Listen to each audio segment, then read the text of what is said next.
Dear students, today I am going to discuss the poem Ulysses by Alfred Lord Tennyson.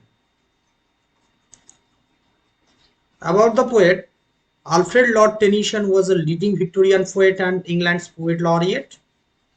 Tennyson was born in Somersby, Lincolnshire, England. He was the fourth of 12 children and showed a talent for writing from an early age. He attended Trinity College, Cambridge, where he developed a close friendship with Arthur Hallam. Tennyson's poetry is known for its rich imagery, verbal melodies, and metrical variety. His works often deal with the difficulties of an age when science and modern progress called into question traditional religious beliefs.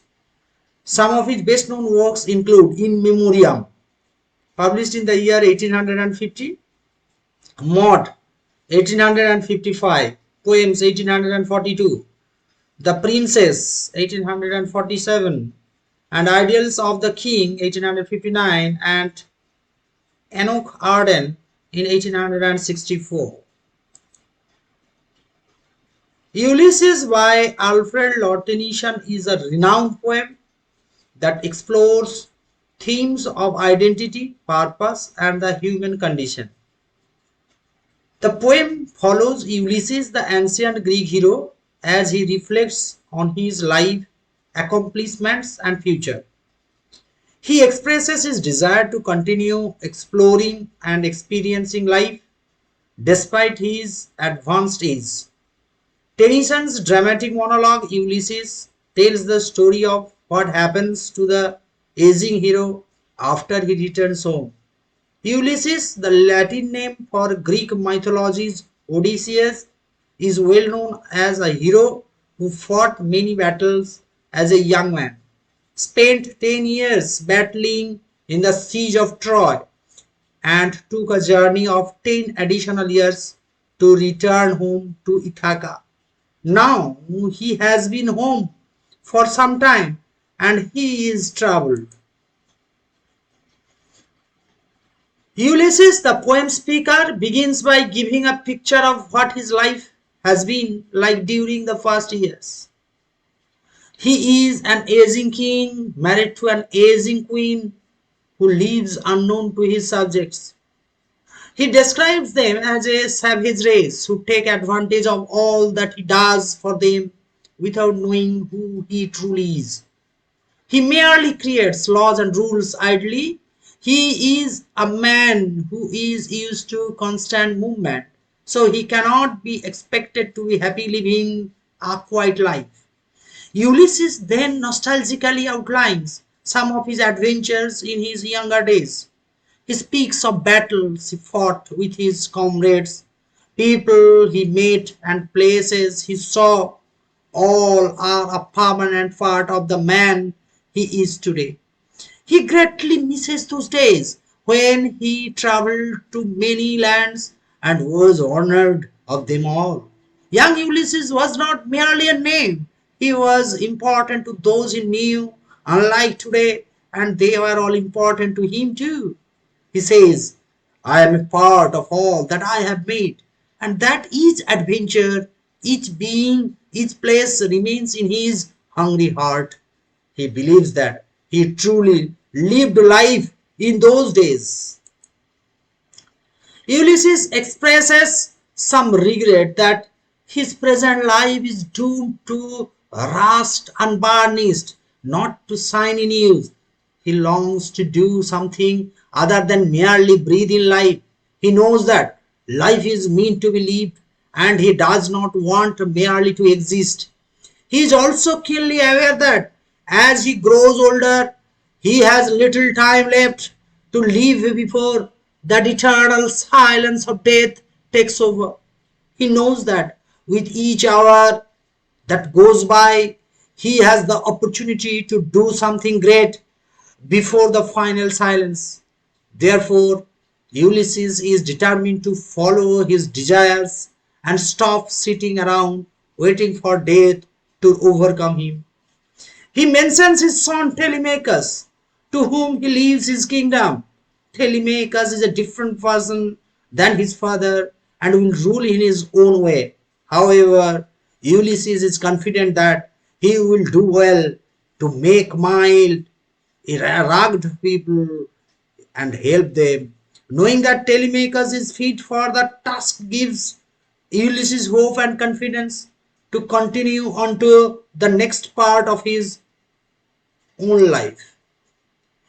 Ulysses next asks his friend, his former fellow mariners, to accompany him on an adventure. He points out the port, the ship, and the sea in an attempt to bring his nostalgia to their hearts as well. He knows he will have a difficult time convincing them to leave, since the journey will involve danger and it is possible they won't ever return home. However, he reminds them that if they don't go now, they will merely sit and wait for death in boredom and inactivity. They may still do something before death.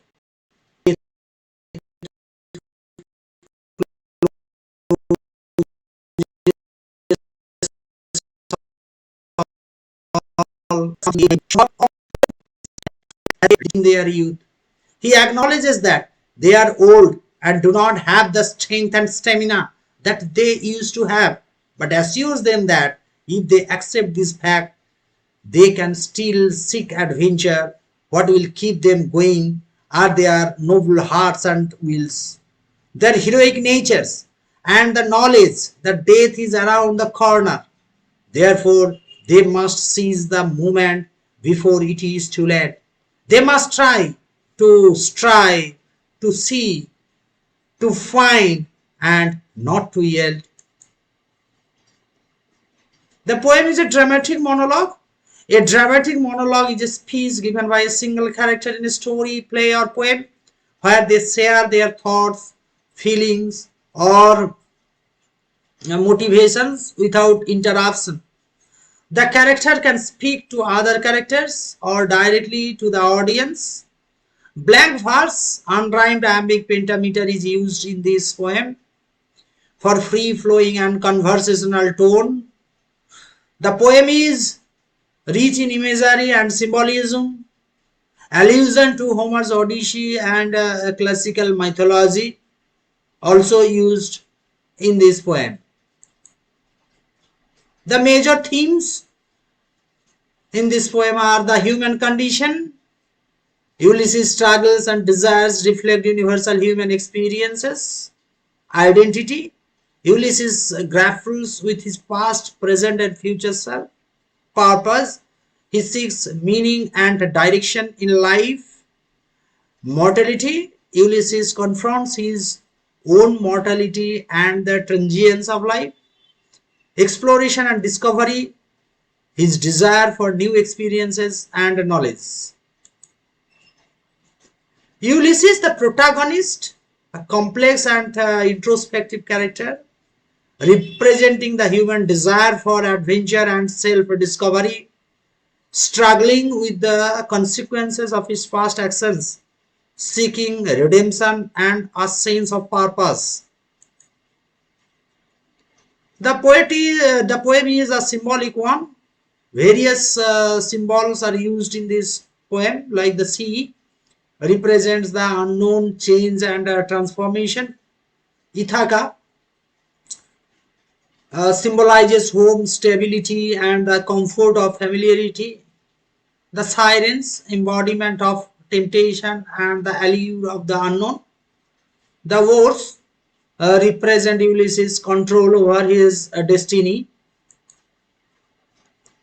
Various poetic devices, figure of speeches are used in this poem, like metaphor, comparing life to a journey, alliteration, emphasizing the musical quality of the poem, personification, attributing human qualities to abstract concept.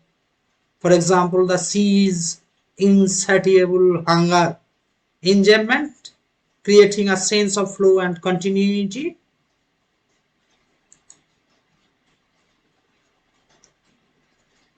Critical interpretations of the poem, their Victorian values. Ulysses' character reflects Tennyson's exploration of Victorian ideals. Romanticism, the poem's emphasis is on emotion, imagination, and individualism. Existentialism, Ulysses' struggle with meaning and purpose in life, further explains the existential crisis and solution to it. So, thank you for the day. Have a nice day. Keep on studying.